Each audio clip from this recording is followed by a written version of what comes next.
E aí, minha gente, como é que tamo, hein? Tamo legal? Tamo boa? Tamo boazinha?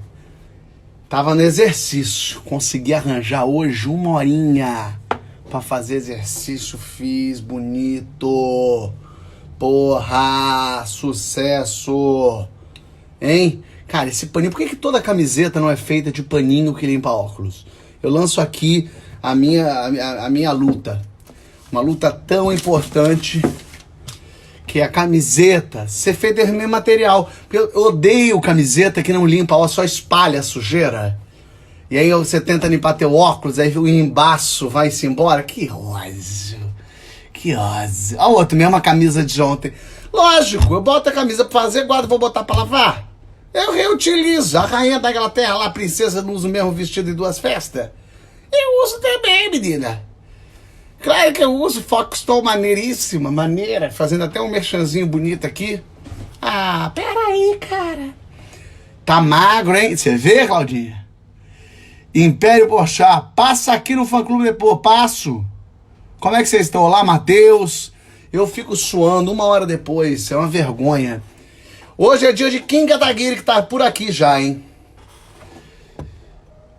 Vamos ver se ele já tá aqui. Eu fingi que eu falei que ele já tá, mas mentira, eu não sabia se ele tava. A minha irmã Silvana por aqui, minha senhora Nathalie por aqui também, meu pai tá aqui, a família toda reunida. Fabiola Nascimento, um beijo pra você, que saudade. O Kim ainda não achei, mas já já ele entra. Já confirmamos hoje. Jorge Bispo por aqui, um abraço quentinho. Jorge Bispo, que imagem linda da sua afilhada recebendo a mensagem do Olaf. Foi muito fofo. Olha aqui. Acabou a live. Hoje é o último dia de live. Tomei um banho. Um belo corte de cabelo. É que eu tomei o banho, eu continuo suando. Eu tomei só pra não ficar, mas eu tô todo vermelho.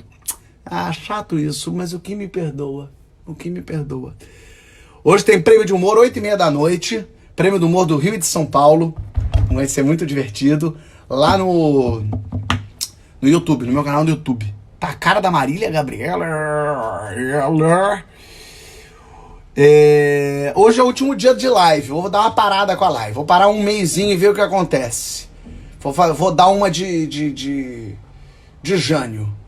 Eu vou embora, eu quero voltar nos braços do povo. Aí vocês dão um golpe e tomam o poder. Cadê a live com os fãs? Podia ter uma live com os fãs mesmo, ia ser bom. Mas daí eu vou dar essa segurada nas lives, vou ficar um mês sem entender o que acontece. E hoje é o último dia e encerro com live política, que deu tão certo. Foi tão legal poder fazer as lives políticas. Falei com tanta gente legal, falei com Fernando Henrique Cardoso, falei com Fernando Haddad, falei com Boulos, com a Manuela Dávila, com Alckmin, com Álvaro Dias, com... quem mais? Falei com Marina Silva, Ciro Gomes, de tudo um pouco. Eu falei. E aí eu vou dar uma segurada um mês e vou sentir o que acontece. E de repente, em agosto, eu volto para dar parabéns para vocês. Vamos ver se o Kim já está por aqui. Kim, se tiver, manda um oi aí para eu te puxar para dentro aqui do papo. Não tô achando ele por aqui, mas isso acontece. Volta e meia eu fico procurando que nem um pastel as pessoas. Com o Lulu Santos eu fiquei assim também. Mas daí achei. Sempre no fim das contas, sempre dá certo. O Kim estiver aí, manda oi. Peraí, cadê? Aqui. A Moedo, é verdade, falei com a Moedo. Pessoal, tô triste, não para. Vitor Sarro, Fábio Delícia. Fala, Vitor, vamos começar a escrever nosso filme, hein? Mas tá sendo um mês, esse mês de junho passou numa velocidade que eu não vou nem te contar o que aconteceu com ele. Mas aconteceram muitas coisas boas. Terminei de escrever o especial de Natal do Porta dos Fundos desse ano. Interessante, hein? Aí eu quero saber o que vai ser, Como é que a gente vai fazer isso no meio dessa pandemia? Vai dar certo. Quem Kataguiri já está? Kataguiri. Eu chamo de Kataguiri. Kataguiri. Mas já me corrigi. Porque o I passa e vira o I do Ri, e aí vira Ri. Ele pode me chamar de Fábio Perchê também, tá tudo bem. Olha aqui, como toda live política, eu tiro os comentários e a gente bate papo e no final eu volto. Tá aqui o Kim Kataguiri. Muito bem, Kim já chegou. Vou lá, minha gente. Boa live pra todos nós. Vamos falar com o Kim. Puxa, Kim, vindo, muito obrigado por disponibilizar teu tempo para estar aqui conversando com a gente, batendo papo. Tudo bem com você? Tá saudável? Fala, Fábio. Tudo certo? Tô sobrevivendo. Tá sobrevivendo, tentando, né? Tentando. Isso. E você, como é que tá? Tô aqui também, né? Tô em casa, tô fazendo as coisas, quando saio para correr, levo minha mascarinha, que da última vez tô levando agora 2 no bolso, que da outra vez caiu, os bolsominions ficaram loucos, filmaram e que vieram atrás de mim, menina. Você foi fazer caminhada sem máscara, foi? Não, eu fui com máscara, mas minha máscara caiu. Hoje quase caiu de novo também. Hoje eu tomei esse tabaco. Tomei esse tabaco, caiu, mas agora eu tô saindo com 2 máscaras no bolso para não ter erro. E você Muito tá bem. em casa fazendo o quê, hein? Eu, nesse exato momento, inclusive, está tendo sessão da Câmara. Então, aliás, se qualquer momento eu desviar o olhar aqui, é porque eu estou votando. Mas estou trabalhando de casa e estudando de casa também. Me explica isso. Como é que funciona essa câmera aí que você tá na live e tá na câmera ao mesmo tempo? É o seguinte, ó. Até posso mostrar aqui para você. É um aplicativo que você tem aqui. Por exemplo, aqui não vai dar para votar agora porque não tem nenhuma matéria em votação, mas quando você abre o votar, vai estar sim, não, abstenção, aí o registro de presença, coloca a senha, o meu código de deputado, aí você acompanha, você se inscreve também para falar, aí você escolhe qual matéria você quer falar, aí, ó, medida provisória 944, aí você se inscreve para falar. Mas o pessoal tá prestando atenção ou o pessoal tá fazendo live? O pessoal está prestando atenção e fazendo live. Ao meu Não, é tempo. porque quando a matéria já chega na pauta, né, no plenário, é porque já foi discutido, né, internamente. O debate que você vê na TV Câmara é um debate mais teatral, né, porque o debate de mérito mesmo é feito nos bastidores, assim, nas reuniões Mas tem debate mesmo? Ou tem assim, vota no meu que eu voto no teu? Não, tem. E esse é um ponto que me surpreendeu positivamente na Câmara. Tem um grupo bom de deputados e de técnicos que auxiliam os deputados que fazem debate de mérito. Não é maioria. Eu ia estar mentindo para vocês se eu dissesse que é maioria. Mas tem um grupo, assim, bastante significativo. Mas você já votou contra o teu partido? E várias vezes. É E que aí, no Brasil... Não é climão, não é climão? Não. É que no Brasil é meio bagunçado esse negócio de partido, né? Você tem mais legenda. Você não tem um partido que acredita num determinada ideologia, num determinado ideal. Eu acho que tem para citar 2 de espectros políticos distintos, que efetivamente são partidos mesmos, o PSOL e o Novo, que é gente que realmente pensa parecido e tá no mesmo partido e vota de maneira alinhada. Assim, muito dificilmente você tem uma discordância dentro de bancada. Dos outros, dos partidos maiores, é mais legenda, assim, é uma aglomeração mesmo, e o cara se filia para disputar, mas não tem uma ideologia bem definida, assim. Acho que é um problema do nosso sistema partidário. É péssimo. Deveria ser... Para mim, qual que é o problema do sistema político? Você, primeiro, o sistema proporcional de lista aberta, né? Que primeiro é um sistema que ninguém entende, né? Você vota para deputado, você nem sabe como é que você está votando, para quem que você está votando, que o seu voto não vai pro deputado, né? Vai para a coligação dele. E aí, primeiro, para o cara saber o que é coligação, né? Coligação é quando você tem vários partidos que quando você vota naquele cara... Não, vamos lá.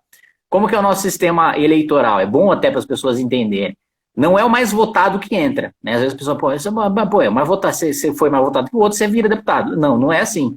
Tem como você ser menos votado e entrar com um cara que foi mais votado que você. Por quê? Como é que é o nosso sistema? Você vota no deputado, na prática você está votando no partido dele. Quando o partido consegue o que a gente chama de quociente eleitoral, né, que é o número necessário para ter uma vaga de deputado. Então, em São Paulo, por exemplo, são 300 mil votos. Um partido precisa ter 300 mil votos, somando todos os candidatos para ter uma vaga. Se você tem um cara que teve 20 mil votos, com vários outros candidatos que tiveram 10 mil, esse cara que teve 20 mil votos vira deputado. Agora, se você tem um outro partido que só teve um candidato que teve 290 mil votos, esse cara não vai entrar. E o cara que teve 20 mil votos vai entrar. Porque o partido do cara que teve... o partido do cara que teve 290 mil não bateu o quociente eleitoral. E justamente por isso você tem distorção de representatividade. Né? Você tem tanto deputado que você não conhece. Por que tem vários deputados que você não sabe quem é? Justamente por causa desse sistema que cria essa distorção. A explicação desse sistema, ele tem um fundamento, ele não é irracional. Qual que é a explicação? É o seguinte, se a gente adotasse um sistema, no estado de São Paulo, por exemplo, que ganha quem é mais votado, a gente ia criar a seguinte distorção. Vai lá o candidato Fábio Porchat quer ser deputado federal. Fábio Porchat tem 10 milhões de votos, estoura de votos.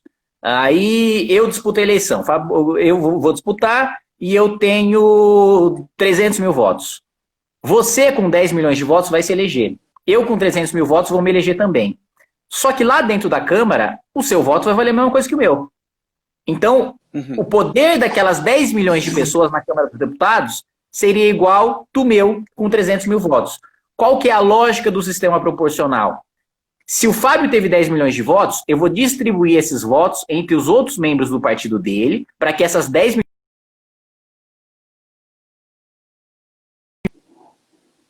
Ih, caiu. Caiu, Kim. Será que chamaram ele para votar? Ele foi embora mesmo, mas sumiu até daqui. Vou botar ele de volta aqui. Eu não sabia, estou me sentindo meio idiota agora. Eu não sabia exatamente disso. Eu sabia que puxava, mas não sabia que era dessa forma, não. Quer ver como a gente aprende. Voltou. Falha técnica. Tudo bem, não tem importância. Tá me ouvindo aí? Deu certo? Onde é que a gente parou mesmo? A gente parou nos 10 milhões de votos, significa que eu preciso ter alguma vantagem por ter tido tanto mais voto que você. Isso. E aí, qual que é a ideia do sistema proporcional que a gente vive hoje? É que o Fábio Porchat, com 10 milhões de votos, vai eleger outros 10 deputados que não tiveram tantos votos, mas que estavam no mesmo partido e, entre aspas, né, deveriam pensar parecido. O grande problema do nosso sistema é que quem está no partido político não necessariamente pensa parecido, né? Essa é a distorção que a gente tem. Eu posso, inclusive, puxar para dentro gente que eu não gosto, que eu não concordo. Exato, que é o caso, por exemplo, do Tiririca. O Tiririca é um cara que muita gente votou para fazer protesto, né? Vamos votar num cara de fora, num cara que não é político tradicional. Só que vários deputados tradicionais, né, se elegeram nesse voto de protesto antipolítico tradicional, porque eram do mesmo partido do Tiririca, né? O tiro saiu pela culatra realmente. Exatamente. E, para mim, acho que você tem duas dificuldades também no sistema político. Um, é muito difícil você criar partido, né? Para você ter um partido político, as pessoas falam, pô, mas não tem um monte de partido no Brasil? Não é isso que dificulta você governar? Não. O problema não é a quantidade de partidos, né? Nos Estados Unidos, por exemplo, as pessoas falam, mas lá tem 2 partidos. Não, nos Estados Unidos tem mais de 2 mil partidos. Você tem partido municipal, você tem partido estadual, você tem o partido municipal da legalização da maconha, você tem o partido municipal da legalização do Uber, você tem partidos com base em causas. Na Europa também, praticamente todos os países é muito fácil você fazer esses partidos de províncias, né? No Brasil, não. Você, para ter um partido político, ele precisa ser nacional. Ele precisa estar em todos os estados e você precisa ter um número gigantesco de assinaturas para abrir esse partido político. Mas então por que a gente tem tanto partido político no Congresso? Porque necessariamente quando você abre um partido, você ganha tempo de televisão e fundo partidário. O fundo partidário é o câncer, não é? Para mim um dos principais cânceres é o fundo partidário, o fundo eleitoral, porque transforma a política, a coligação em negócio, né? Você faz um partido pequeno e esse partido pequeno tem peso porque você pode vender seu tempo de televisão, vender entre aspas, né? Eu faço uma coligação com outro candidato. Então, eu não tenho candidato a prefeito. Eu sou de um partido pequeno. Então, eu vou dar meu tempo de televisão para um outro partido que tem candidato a prefeito em troca de alguma coisa. Na mesma coisa, o fundo eleitoral, o fundo partidário. Eu não vou usar fundo eleitoral porque eu não vou ter candidato a prefeito. Eu vou usar o meu fundo eleitoral para financiar a candidatura de outro em troca de depois ter cargo na prefeitura, em troca de depois ter espaço na administração. E para mim, você poderia ir lá no cartório e falar, eu quero fazer um partido. Ponto, tá aberto, só que você não tem direito a nada. Você se vira para se financiar. Do mesmo jeito que um cara que, para vender água no semáforo, precisa se virar para conseguir o financiamento dele e dar os pulos dele, não tem porquê você obrigar, inclusive, esse cara que está vendendo água no semáforo a financiar a campanha política, mesmo porque quem disputa a eleição, em regra, não é uma pessoa extremamente pobre, não é uma pessoa que está passando necessidade. Quem disputa a eleição é quem já tem algum espaço, quem já tem algum conforto na vida e consegue disputar as eleições. Tem muita gente de origem humilde, de origem pobre, né, como é mesmo meu caso, o caso da Tabata, de vários outros deputados e políticos, mas que disputam a eleição na situação de pobreza é muito difícil. Você acha que é possível acabar com o fundo partidário? No longo prazo. No curto e médio, eu acho muito difícil. Longo é o que para você, hein? No longo, eu diria 8, 12 anos. Porque com a atual legislatura é muito difícil. E uma das razões é esse sistema proporcional, que é difícil de cobrar os deputados, porque muitas vezes eles não se elegem com os votos próprios. E outra razão é a seguinte, tem muito deputado que se elege com obra, né, que é o que a gente chama de emenda parlamentar, né, indicação de emenda parlamentar. É o quê? É o deputado que vai lá no Ministério da Educação, faz um acordo com o ministro da Educação e consegue um dinheiro para abrir uma escola na cidade dele. E aí ele ganha votos na cidade porque ele abriu uma escola para os eleitores dele, da cidade dele. Aí depois, quando o eleitor vai cobrar, mas e o seu posicionamento sobre o fundo eleitoral? Aí o político vai falar, tá, o que você acha mais importante? Ter uma escola para o seu filho estudar e você poder trabalhar, ter uma creche para sua mulher poder trabalhar, para você poder trabalhar, para sua família ficar mais tranquila, ou eu votar sobre o fundo partidário? Aí, na prática, quem realmente está precisando mais da creche do hospital, é muito mais fácil para a classe média, para os mais ricos terem voto de opinião, do que para os mais pobres, porque para ele é até difícil, é um problema estrutural da nossa política, mas ao mesmo tempo é difícil julgar o cara que vota num deputado porque conseguiu uma canalização de esgoto no bairro dele. Isso aí, lógico, claro, o cara tá na razão, conseguiu para ele, eu voto em quem não mata a minha fome, em quem bota comida na minha mesa, isso aí eu entendo. Mas ao mesmo tempo causa um problema estrutural, né? Por isso que eu acho que é difícil no curto e no médio prazo. O que mudou para quem estava de fora da política e para quem entrou na política propriamente dita agora? O que você olhou e sentiu para o bem e para o mal? Que de dentro você fala, olha como eu era ingênuo, olha como eu... Acho que para o bem, eu acho que tem algumas pessoas ou algumas visões ideológicas que eu pensava, pô, não é possível que os caras realmente acreditam nisso, né, e que defende isso. Eu realmente combatia determinadas pessoas ou ideologias acreditando que o cara estava defendendo aquilo por populismo, por demagogia, por mau caratismo. E aí eu entro na Câmara e conheço as pessoas e converso com as pessoas e, não, pô, o cara realmente, ele diverge diametralmente de mim, mas ele tem o mesmo fim que eu, né? Ele quer, sei lá, fazer com que todo mundo tenha um bom acesso à educação, um bom acesso à saúde, desenvolver o país economicamente. Ele só acha que o caminho é diferente, mas ele está bem intencionado. Claro que você tem muita gente bem mal intencionada na política, como você tem no judiciário, como você tem no executivo, como você tem, sei lá, engenheiro, médico mal intencionado, tem pessoas mal intencionadas em todos os lugares, mas primeiro, acho que eu vi que realmente tinha muito mais pessoas bem intencionadas que discordavam de mim do que eu imaginava. Agora, de um ponto negativo, tem muito mais cinismo e hipocrisia do que... É claro que você, pensando em política, já ainda mais com a imagem que a política tem hoje, você imagina, né, que tem cinismo, tem hipocrisia, tal, tem intriga. Você surpreendeu com o tema mais do que você imaginou? Exatamente, mais do que eu imaginava, porque, por exemplo, eu sou muito criticado ali pela direita bolsonarista por fazer críticas ao Bolsonaro, né? E aí a última deles agora é que descobrimos que você está num grupo conversando com o Molon, com a Tabata, com o Freixo, né? Aí eu falo, não tô mesmo, né? E daí? Né? O papel de deputado é você conversar com uma pessoa que discorda de você e você tentar chegar num mínimo denominador comum para aprovar o projeto. Mas isso é coisa de comunista, isso é coisa de esquerda, não sei o quê. E esse é um cara... eu vejo vários deputados bolsonaristas com esse discurso que na tribuna eles mantêm esse mesmo discurso, nas entrevistas, nas lives, ele tem esse mesmo discurso de não tem diálogo, não tem conversa com o comunista, com não sei o quê. E sai da sessão e vai tomar chopp com um petista tranquilo. Então, publicamente, né, ele vende para o eleitorado dele que o eleitor dele precisa matar o cara que pensa diferente. Mas ele mesmo tá lá de boa, convivendo e sendo amigo do cara que ele diverge 4 anos. Mas daí que não é...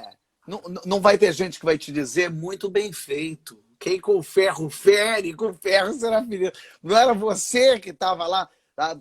tem que tirar o PT e não importa. Como é que você vê esse lado que fala para você? Você Você que botou o Bolsonaro aí, você agora que se vire com essas bolsominion tudo. Tem gente que fala isso, e eu acho que um primeiro ponto, né?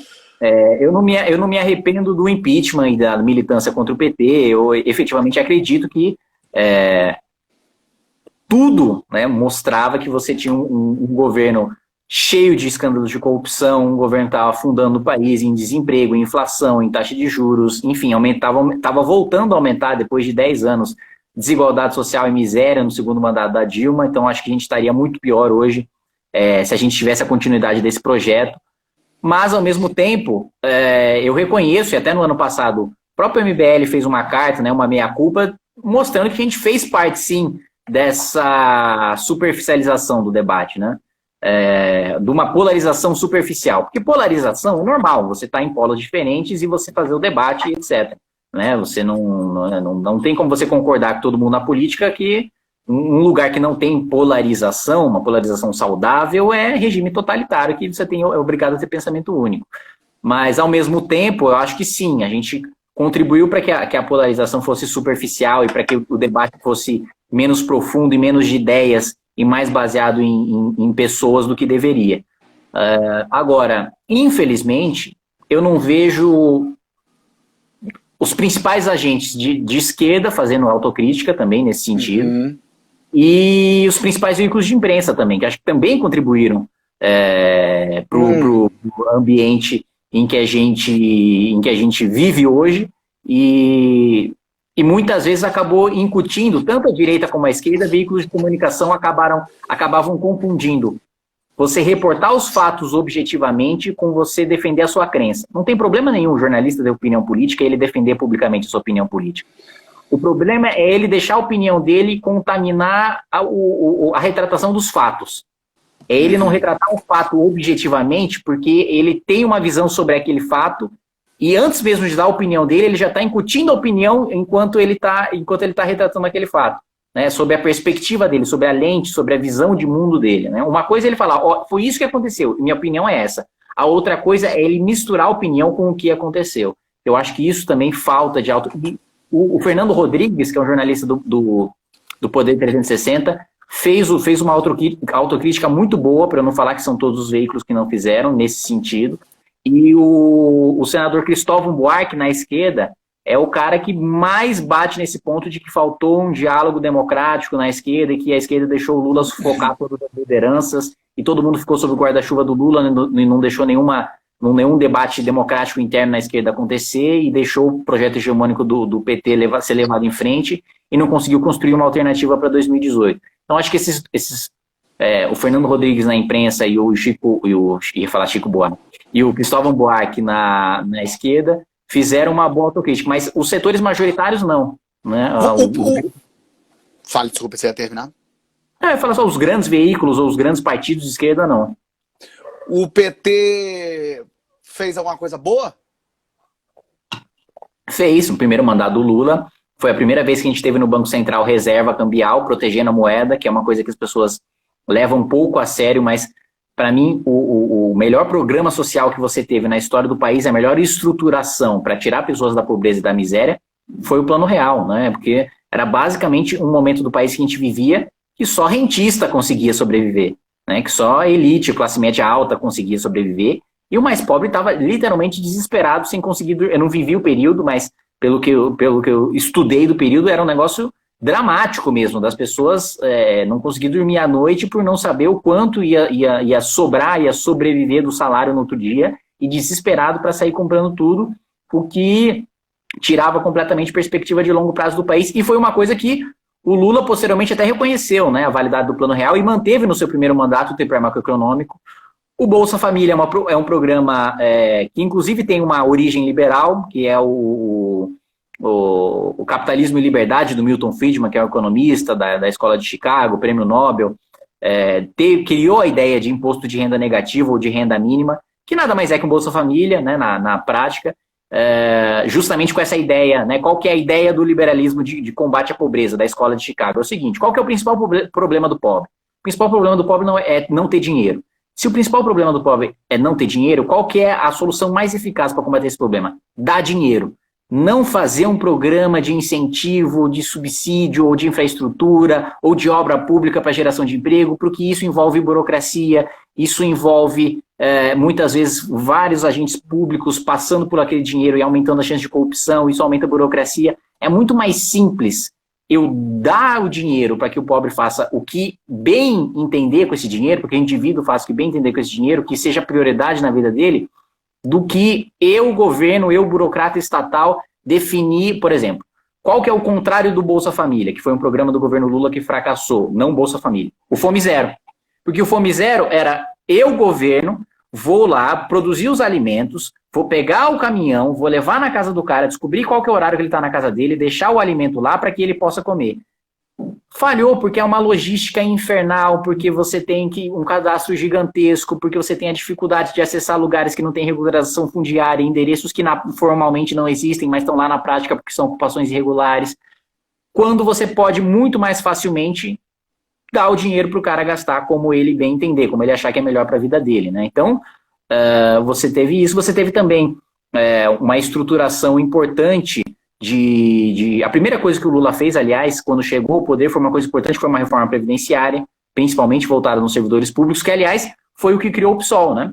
O PSOL, ele nasce quando o Lula lança a reforma previdenciária e o PSOL considera que o Lula estava traindo os valores do PT, os valores de esquerda, porque estava traindo ajuste fiscal, né? Aí você, Heloísa Helena, né, sai, forma, né, aquele grupo de dissidentes do petismo justamente por pessoas que acreditavam que o PT estava aderindo ao projeto neoliberal, né, que eles chamam. E para mim foi uma coisa importante, foi uma coisa pragmática, né, que ele fez que precisava fazer ou a conta pública estourar. E ele, mesmo tendo sido eleito pela esquerda e apanhando da esquerda por fazer reforma, foi lá e fez porque sabia que precisava ser feito. Então, acho que você tem coisas boas e coisas ruins em todos os governos, né? Mas eu lembro muito bem de uma das peças de propaganda preferidas, que até agora a Folha reformulou, mas uma das minhas preferidas é aquele comercial clássico da Folha, né? Em que é uma imagem, né, que vai crescendo para um plano maior, falando: esse é um homem que combateu a hiperinflação e fez com que ela chegasse só a 25% ao ano. Esse é um homem que retomou a atividade econômica, um homem que gostava das artes, das culturas, que defendia o meio ambiente, né, que gostava dos animais e tal. Aí afasta é o Hitler, né? Ou seja, qual o slogan da época, né? Dá para contar um monte de mentira só falando a verdade. Eu acho que é justamente isso, né? Tem como você tem enfoques positivos e enfoques negativos de todos os governos. A questão é: o que é mais caro para você, da sua visão de mundo, do que você acredita para avaliar o governo? O desenvolvimento econômico é importante para você? A democracia é importante para você? Tem gente que valoriza a democracia, não valoriza tanto o desenvolvimento econômico. Tem gente que valoriza mais o desenvolvimento econômico que a democracia. A gente fala: eu não como democracia, eu já vi gente com esse discurso: eu não como democracia, não interessa se eu estou num regime autoritário, se eu estou num parlamento, se eu tenho uma monarquia, se o povo está bem, se tem uma economia pujante, é isso que interessa. Já vi gente que não. O que me interessa é a democracia, o direito ao voto e a participação política. Se eu não tiver a liberdade de me expressar, de me reunir, não vale a pena, tá vivo, né? Eu posso ter o dinheiro que eu quiser do mundo, mas eu vou ser um escravo simplesmente vivendo bem, né? Um boi sendo bem tratado, massageado ali, que nem, sei lá, um Kobe beef do Japão ali, que fica dando massagem para amaciar a carne, mas no final das contas não deixa de ser um boi que vai ser abatido no final. Enfim, eu acho que no final das contas são as visões de mundo, os valores humanos que determinam o que você prioriza mais no governo. Tem de bom e ruim em todo governo, e o governo Bolsonaro tá te satisfazendo por quê, hein? O que tá tendo de tão legal nesse governo aí que tá deixando a gente com água na boca, hein? Não tem nada me satisfazendo, não. Pelo contrário, né? Para mim é assustador até como, primeiro, assim, não sei nem por onde começar. No meio de uma pandemia, no meio de uma pandemia, a gente tá há mais de um mês sem ministro da Saúde. Isso é assustador. Assustador. E o cara que está de ministro da Saúde interino é um cara que diz que o Ceará está no hemisfério norte do mundo, né? Ou seja, o Ceará está ali do lado de Ontário, do Canadá, ali, tem um inverno rigoroso e por isso precisa combater o coronavírus de maneira diferente lá. Pelo amor de Deus, gente, né? Já deu mais de 50 mil mortes, já dá para cair a ficha que é um negócio sério, um negócio grave, precisa ser combatido como algo grave, né? Tanto do ponto de vista econômico também, esse discurso falacioso de que para combater a pandemia a gente precisa destruir a economia, ou de que os governadores e os prefeitos estão numa conspiração para destruir a economia, para o Bolsonaro não se reeleger, uma baboseira gigantesca. Não existe essa contraposição.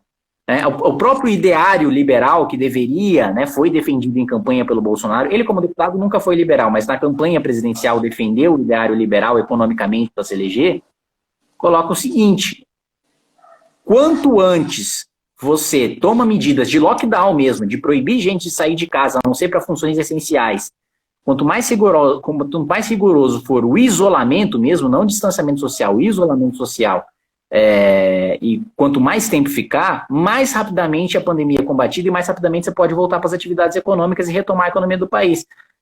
Exatamente o que aconteceu com todos os países que tomaram essas medidas mais rigorosas e que agora já tem condição de voltar. A gente já poderia estar voltando agora, a gente já poderia ter dado um fim a essa quarentena mais rigorosa e estar na chamada fase 3, né, que é basicamente você abre até bar, só que com um distanciamento de 1,5 metro entre as mesas, entre as pessoas. A gente poderia já estar nessa fase de poder estar saindo na roupa bebê. Mas o fato do governo ter negligenciado, na minha avaliação, criminosamente, a pandemia e subestimado e ter preferido fazer palanque contra os governadores e contra os prefeitos do que efetivamente combater um problema de saúde pública, fez com que a gente estivesse nessa situação, né? Tanto que a gente já teve 2 ministros da saúde que saíram porque, não vou assinar essa loucura do presidente, né? Saiu aí recentemente uma matéria mostrando que a gente tem, inclusive eu encaminhei um pedido de investigação para o Tribunal de Contas da União, a gente tem estoque de cloroquina para 20 anos. Que loucura. Não, e a gente, mais do que está numa pandemia, a gente também está numa crise econômica. Então os recursos que a gente utiliza para a saúde precisam ser bem calculados. E a gente está, como a gente está super produzindo cloroquina com as Forças Armadas, a gente está comprando num preço acima daquele de mercado. Então a gente está gastando muito por uma coisa que não vai ser usada, quando a gente poderia estar efetivamente utilizando para construir UTI e contratando profissional para trabalhar nessa UTI, né? Que é outro erro também do governo, né? Entreguei 200 respiradores. O respirador não funciona sozinho. Não adianta você comprar um respirador se antes você não fez um concurso público para contratar os profissionais que vão operar esses respiradores. Então também tem respirador parado, tem respirador sem gente para operar. UTI também, um leito de UTI não é só uma maca lá com uma tomada e uns aparelhos do lado. São 15 profissionais que precisam estar contratados, porque o UTI significa tratamento 24 horas, com várias especializações diferentes. Também não tem nada de planejamento. Ministro da Educação, então, primeiro você tinha um cara que não sabia falar português, que não era do Brasil. Depois você tinha um cara que era do Brasil, mas também não sabia falar português, que perdeu um prazo veja só, porque você perde um prazo, ele perdeu um prazo, e perdeu um investimento de 1 bilhão e 600 milhões de reais em educação básica, porque ele perdeu um prazo. Num país em que a educação básica é o principal problema, mais do que o ensino superior, a educação básica é que efetivamente os mais pobres frequentam a escola pública básica, né? Universidade pública, infelizmente, tem um caráter muito mais de elite do que a gente gostaria, justamente pelos problemas educacionais que a gente tem na base. Do ponto de vista da economia, também completa traição do programa liberal que havia sido proposto do governo. Agora, com o programa Pro Brasil, que o Bolsonaro lançou, o que é o Pro Brasil? É um PAC da Dilma, né? Um programa que busca desenvolver a economia do país, endividando o país para fazer obra pública, que é uma coisa que é o contrário do que a gente acredita. Tem gente que defende, tudo bem, seria um ótimo programa para um governo Ciro Gomes, seria um ótimo programa para um governo Haddad, mas não para um governo Bolsonaro com Paulo Guedes no Ministério da Economia. E mais, né? Mesmo do ponto de vista econômico no ideário liberal, a gente até fez uma piada, comemorou, fez um bolo de 1 ano de aniversário, que o Bolsonaro falou que fazia uma semana, que ele ia mandar a reforma tributária e administrativa em 1 semana, né? Já faz 1 ano que ele falou que ia mandar em 1 semana. 1 ano já? Já, e ele falou, e ainda teve a cara de pau de na semana passada dar uma entrevista falando, não, fica tranquilo que 2021 vem. Eu falei, já fez 1 ano. Agora você está falando que vai demorar mais outro? Tudo afundando, endividamento crescendo, desemprego crescendo, uma briga, e também essa briga desgraçada que ele criou agora com o auxílio emergencial, que ele queria diminuir, falando que não tinha dinheiro, mas ao mesmo tempo que ele fala que não tem dinheiro para o auxílio emergencial, ele criou anteontem lá num decreto um auxílio de R$ 1.600 para militares, sendo que você já tem militar, quem acumula a função militar com a função no governo, já está recebendo mais de 50 mil reais, né? Está recebendo super salário. Então, pô, você não tem dinheiro para pagar 600 conto pro cara que precisa, mas tem dinheiro para pagar 1.600 para quem está ganhando 50 mil. É muito contraditório. Então, Mas enfim, o público dele, os eleitores, eu vou até dizer o público, não vou nem dizer os eleitores, o público dele, que ele é artista, o público dele tá achando normal, tá achando é isso aí. 30% tá achando bom, mais ou menos, né? desses 30%, teve uma pesquisa mostrando que você tem três tipos de apoiadores diferentes do Bolsonaro, nesses Não 30%. vi, não vi, fala. É uma pesquisa, inclusive, de uma pesquisadora de esquerda, Esther Solano. Ela mostrou que você tem o eleitor fanático mesmo, que é aquele que tá com o Bolsonaro mesmo e acha que tá ótimo, que tá uma maravilha, é isso aí, tamo junto, é nóis. Mito, né? Aí tem o outro cara que ainda tá com o Bolsonaro porque ele acha que um governo petista seria pior, então, e ele não vê alternativa à direita para fazer frente ao PT em 2022. Então ele apoia o Bolsonaro por causa disso. Essa é a faixa mais representativa, né? Então, dos 30% do Bolsonaro, a maior parte é apoio antipetista, mas que não Ainda. vê antipetista, mas que ainda não vê nenhuma figura da direita para fazer a contraposição. E você tem outra parcela que é um apoio meio envergonhado, que é aquele cara que não está satisfeito se na próxima eleição, se tiver um Bolsonaro com PT, votaria nulo, mas que ainda não tá disposto a defender a queda dele, não está disposto a fazer alguma coisa para derrubá-lo. É um cara que está cômodo, digamos assim. Ele não está satisfeito com o governo, mas ele também não quer encher o saco do governo, né? Basicamente isso, não quer fazer um trabalho de oposição. Mas o que me chamou a atenção nessa pesquisa é isso. O grande problema desse público é a carência de uma liderança que represente os valores de direita para substituir o Bolsonaro, que eu acho que é o nosso grande desafio enquanto espectro político de direita, né? Para mim, o grande desafio da esquerda é superar o lulismo, né? É você passar primeiro, reconhecer os escândalos de corrupção e passar para candidatos que efetivamente sejam honestos e acreditem nos ideais de esquerda. E o grande desafio da direita é construir uma alternativa ao Bolsonaro que seja republicana, que respeite as instituições, que efetivamente seja um direitista convicto, porque ao mesmo tempo eu vejo boa parte da... Estava até hoje na Câmara, lá no comitê de imprensa, conversando com alguns jornalistas, e falando para eles, e conversando com eles duas coisas, né? A maneira pejorativa como o termo conservador é utilizado, né? Porque o conservador, na origem, né? O que é o conservador? O conservadorismo inglês, ele surge com Edmund Burke, que era um parlamentar inglês, com críticas que ele faz, né? Ele tem o livro que fundou o liberalismo inglês, Reflexões sobre a Revolução na França, né? Que ele faz uma crítica à Revolução Francesa, que ele diz o seguinte: olha, gente, os ideais que vocês defendem, ok, né? Não vejo grandes... Tenho críticas, mas não vejo grandes problemas aos ideais que vocês defendem. Muito falando de maneira muito, muito grosseira aqui. Uhum. O problema é a maneira como vocês implementaram esses ideais, né? Vocês saíram cortando a cabeça de todo mundo e, no final das contas, o líder da própria revolução de corte de cabeças teve a cabeça cortada, né? Por Robespierre.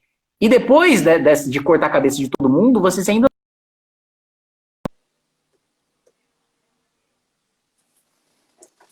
Travou.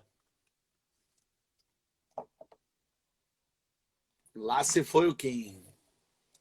O que está acontecendo aqui? Vamos ver se eu consigo. Ih, tá. Deu algum problema, né? Sério aqui. Travou o Kim. Deu uma onda esquisita. Agora ele saiu. Deixa eu botar ele de novo para dentro. Deu alguma coisa. Chamaram ele na sessão. Vou botar para dentro. Cadê? Deixa eu ver se eu achei. Puxando de novo para seguir o papo aqui.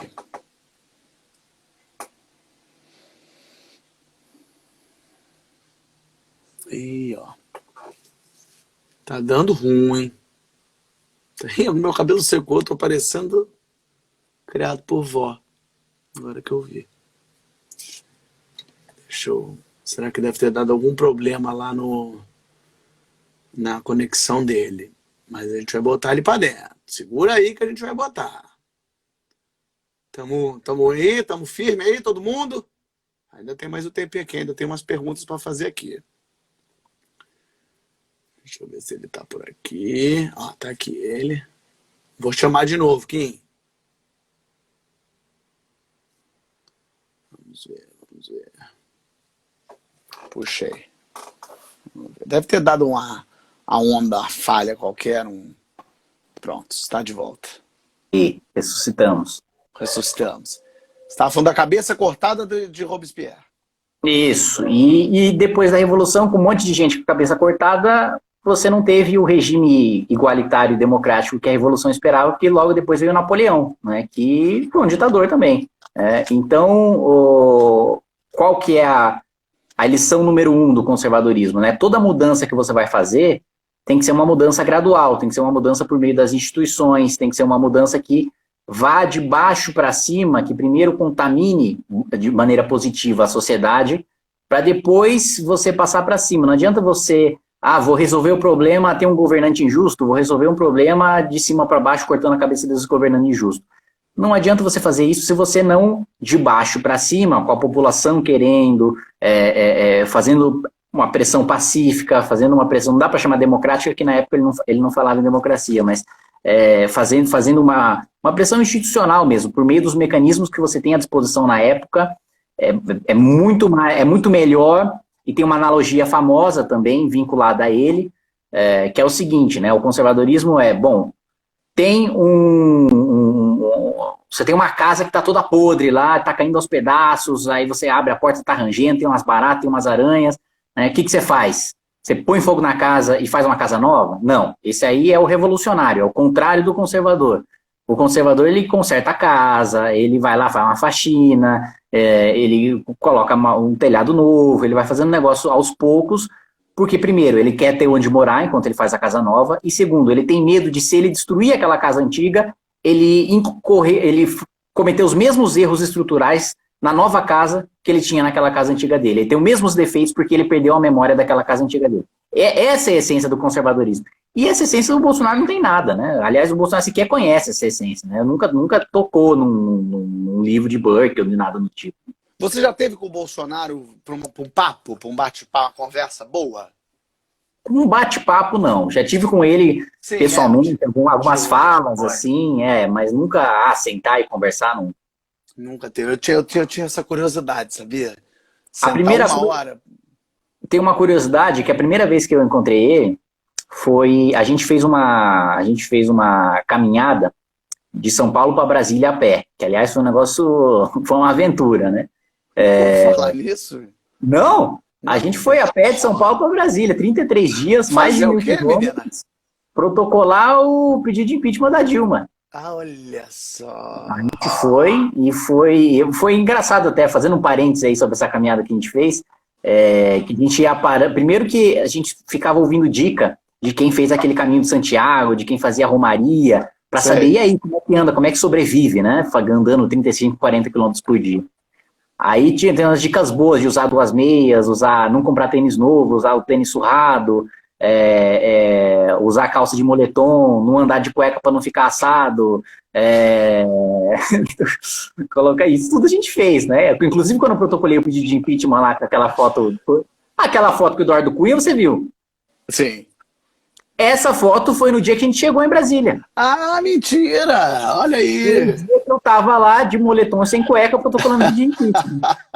Agora, tudo bem, foi lá, pediu impeachment da Dilma, mas não, eu olhando aqui de fora, eu que não pedi impeachment de Dilma nenhuma, mas achava o PT muito do corrupto, aí quando você assim, tira a Dilma, mas deixa o Temer.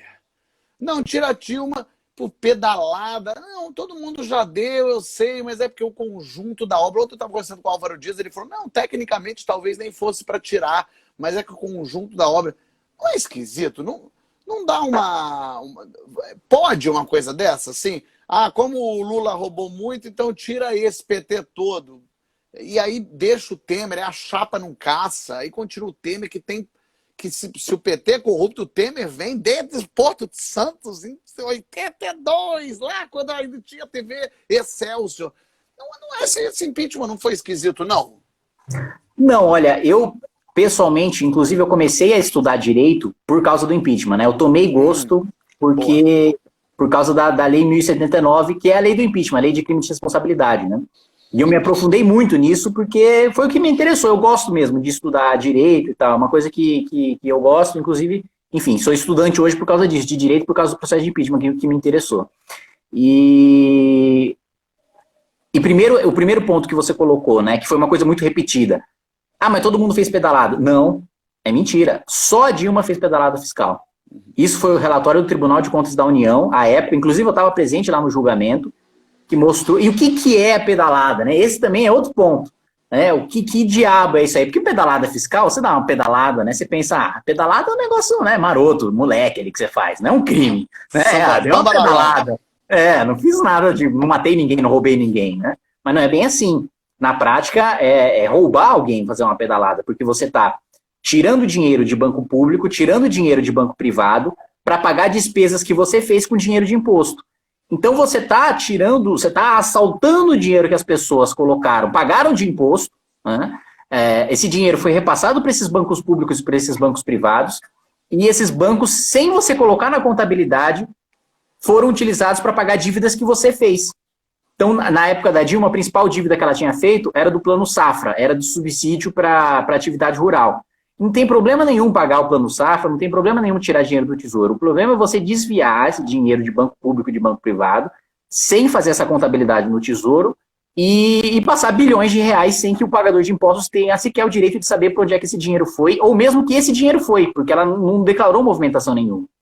E o outro ponto é o seguinte, não foi só pela pedalada, né? O que foi acatado pelo presidente da Câmara na época e o que foi aprovado pela Câmara e pelo Senado também foi a denúncia do Petrolão, envolvendo o mandato dela. Ela foi denunciada por corrupção pelo Janot, aliás, foi o último ato do Janot, do Procurador-Geral da República, foi denunciar a quadrilha do PP, né, do Progressistas, e do PT. Né, foi o último ato dele, e que a Dilma também, ou até hoje, salvo engano, ela é ré e responde criminalmente pelo que é crime comum e crime de responsabilidade. A sanção de crime de responsabilidade ela já sofreu, que é a cassação do mandato, mas a de crime comum, que é efetivamente ser preso ou converter a pena em prisão domiciliar ou em cesta básica, dependendo do tamanho da pena. Aliás, essa é uma curiosidade interessante, né? No Brasil, se você comete algum crime que tem uma pena até 4 anos, você não vai preso, né?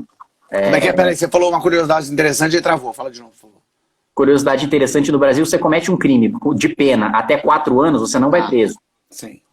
Porque você converte a pena em curso, cesta básica, é o que a gente chama de pena restritiva de direito, né? Você substitui a pena privativa de liberdade por pena restritiva de direito. Então, enfim, dependendo da sentença da Dilma, ela pode não necessariamente ser presa. Mas, enfim, o impeachment não foi só pela pedalada que existiu e foi só no governo Dilma, mas também pelo o escândalo do Petrolão que ocorreu durante a gestão dela, no primeiro e no segundo mandato. Mas daí quando, por exemplo, saiu Dilma, ficou o Temer, ficou feliz? Ficaste feliz? Ficaste satisfeito? Não fiquei satisfeito, porque acho que a ideia mesmo era você ter uma nova eleição, você ter uma nova gestão, né? Só que você não tinha essa possibilidade legalmente falando, né? Porque se a chapa fosse cassada no TSE, ia ser eleição indireta pelo Congresso Nacional, porque tinha passado os 2 primeiros anos de mandato. Então, meio que não tinha saída, né? E não foi cassada a chapa, né? Porque você não conseguiu comprovar o crime eleitoral. Então, é complicado também, porque é diferente. O crime pelo qual você pune uma chapa é diferente do crime pelo qual você pune o presidente da República, né?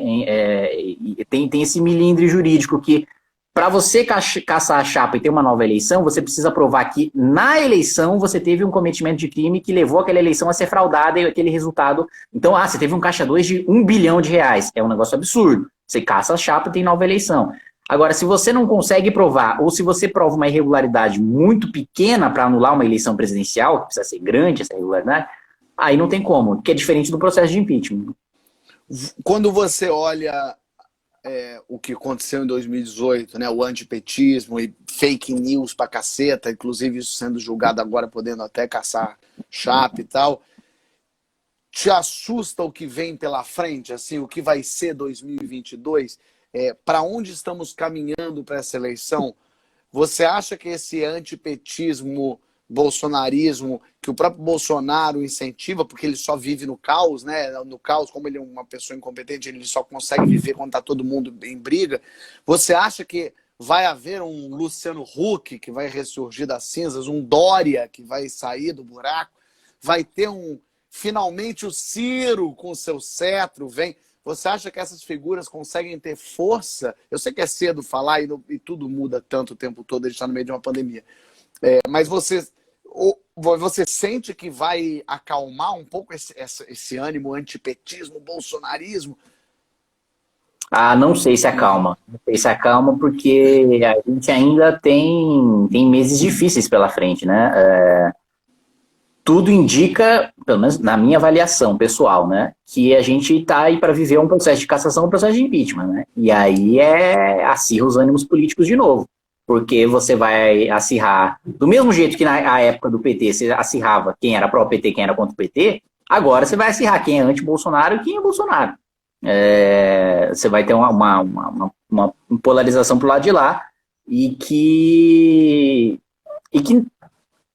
pode não ser saudável para o debate público, né? Pode ser que o debate se dê de maneira mais profunda, mais com base nas ideias e menos com base nas pessoas, mas a grande verdade é que a política no mundo inteiro ela é feita de pessoas que simbolizam as ideias e de pessoas que simpatizam com outras pessoas, né? Você tem muita gente que vota num candidato que gosta dele, que sente empatia por ele, né?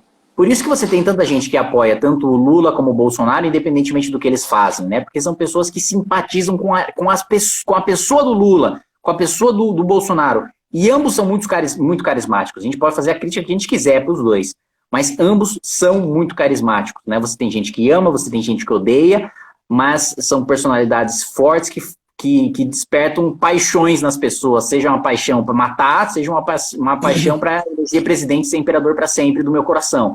Então, não sei se realmente arrefece esse cenário. Ao mesmo tempo, tanto o Bolsonaro como o Lula, apesar de terem apoiadores muito ferrenhos e uma base muito consolidada, também tem uma rejeição muito grande.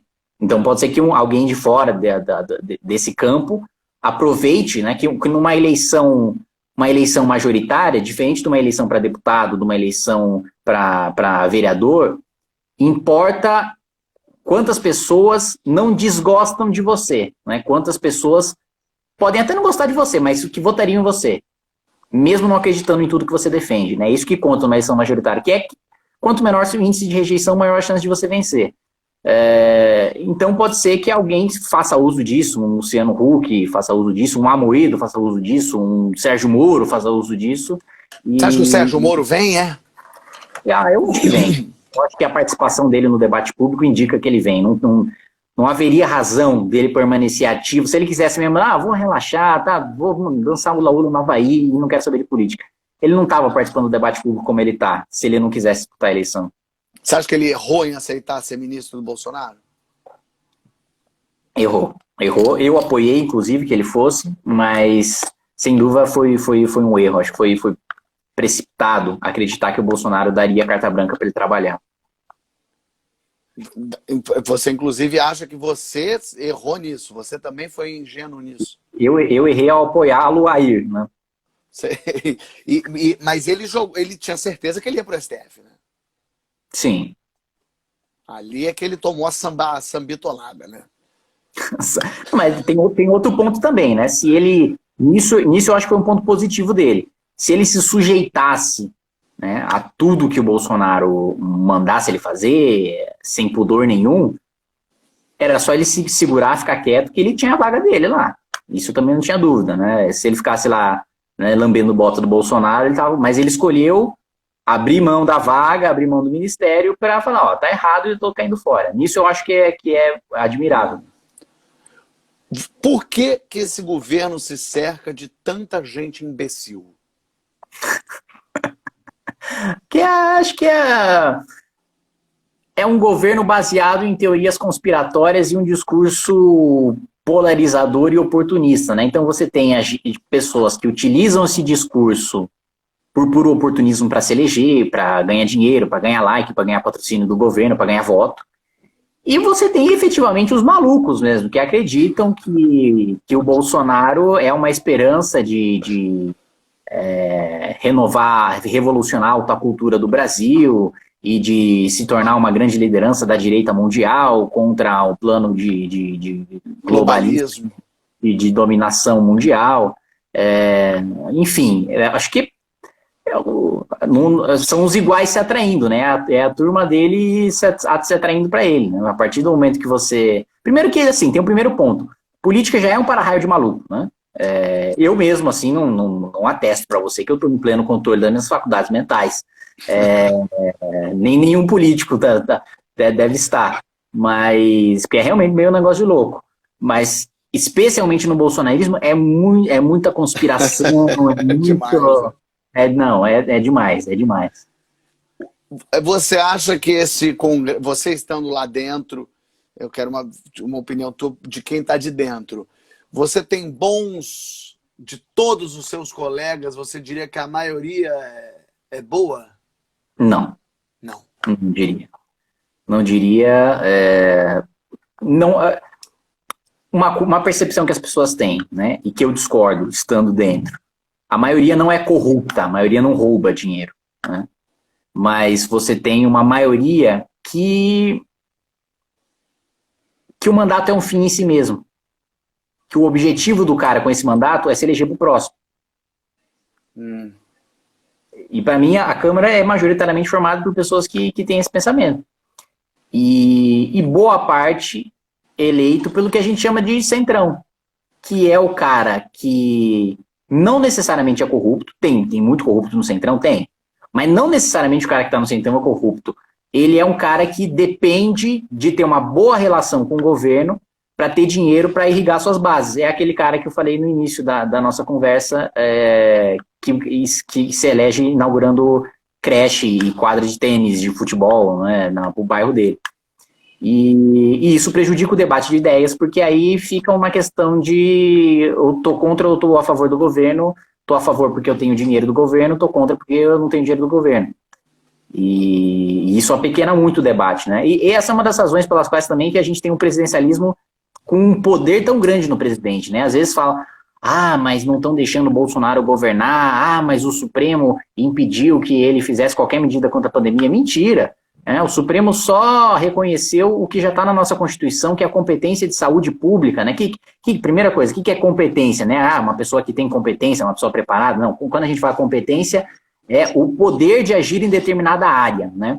Então, o que o Supremo só definiu é que a competência é concorrente, o que significa que, para a saúde, o presidente, os governadores e os prefeitos têm que colaborar entre si e têm um poder compartilhado entre si para atuar. Se o Bolsonaro, e mais do que isso, o presidente da República tem o poder de definir medidas mais restritivas para combate à pandemia.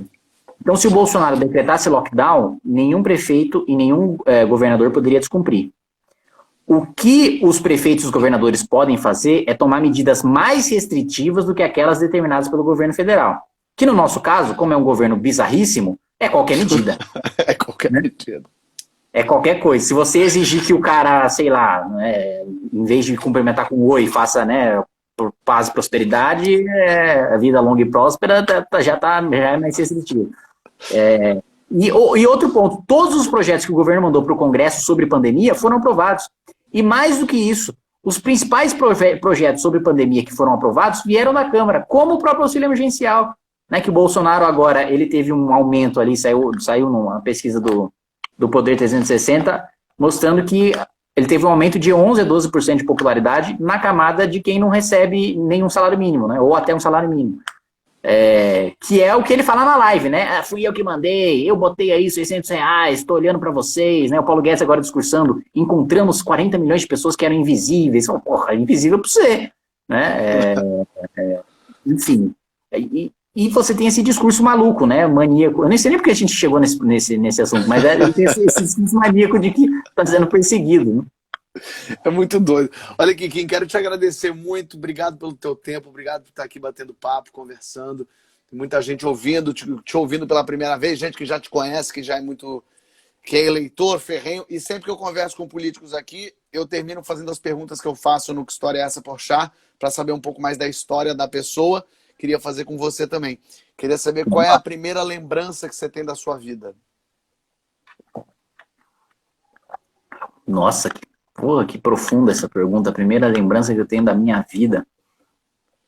Acho que a primeira lembrança que eu tenho da minha vida é eu na casa do meu avô, no interior do Pará, porque minha mãe é paraense, né? Meu pai é filho de imigrantes japoneses, né? Eu sou Sansei, né? Terceira geração, mas minha mãe é paraense. Eu nadando num lago, no quintal, lá num poço, no quintal da casa do meu avô, no interior do Pará, e vendo uns sapos lá no lago. Essa é a primeira lembrança que eu tenho. Que legal, gostei. De sunguinha azul, acho. Você já foi ao Japão? Fui no ano passado, a primeira vez e única vez. É lindo o Maravilhoso. Japão, né? O Japão Nossa, é um lugar muito impressionante, né? é um negócio que realmente não tem paralelo nem na Europa, nem nos Estados Unidos. Para mim, o Japão é É muito impressionante. Qual foi a maior loucura que você fez na juventude? disputar a eleição. Ir a pé para Brasília, não sei. Ir a pé para Brasília. Tem razão. Qual foi seu primeiro crush famoso? Crush famoso? Nunca tive nenhum crush famoso. Não, quando você era pequeno, você não tinha aquela atriz, aquela cantora, aquela, sei lá, que você olhava e era apaixonado. Tinha Gisele Bündchen, né? Claro. Gisele Bündchen. Gisele Bündchen. Não, isso aí eu sempre... Que profissão você não levaria jeito? Não levaria jeito?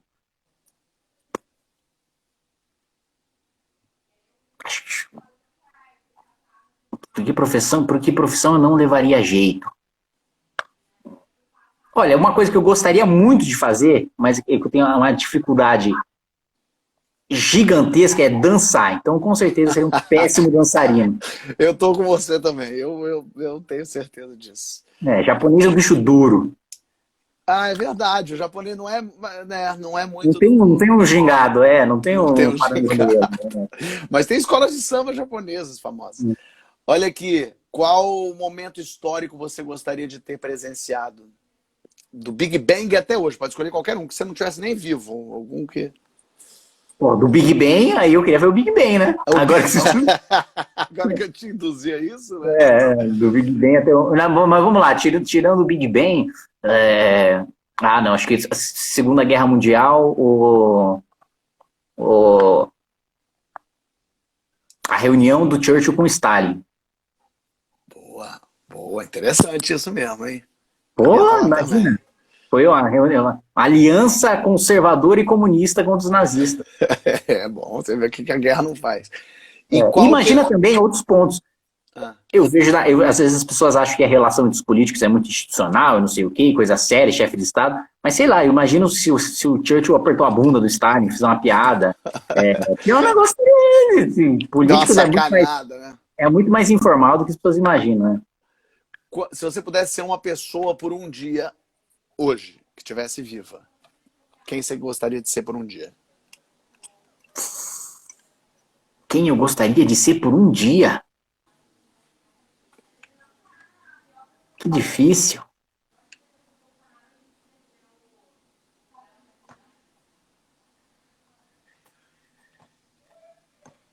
Porra, Porchat, não sei quem que gostaria de ser por um dia. Sei lá. Pensa em exemplos bons de pessoas, um Weintraub da vida.